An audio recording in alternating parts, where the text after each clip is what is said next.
All right, students, now we're looking at syllabus topics 1.8, and we're going to talk about conjugate roots of polynomials and what this means when we think about it in terms of the polynomials.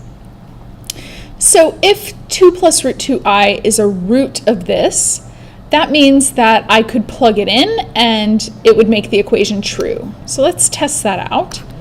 2 plus root 2i squared minus 4 times 2 plus root 2i plus 6. So the question is, does that equal 0?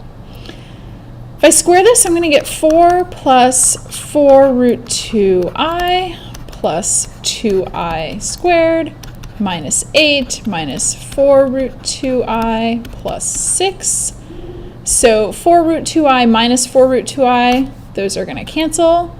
This is like minus 2, so I have minus 10. 4 plus 6 is positive 10, so it does equal 0. Well, if x equals 2 plus root 2i is one of our roots, remember this is going to come from the quadratic formula, where this is my negative b over 2a, and then I'll have plus or minus the square root bit. So the other root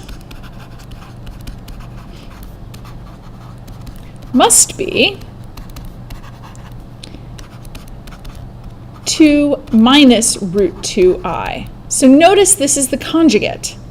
Yeah? So if I have one complex root, I must have the conjugate as the other. And we call these conjugate pairs for the names of our roots, and this will always be true for any polynomial, regardless of its quadratic, cubic, whatever. If I have one complex root, its conjugate will also be another root of the polynomial.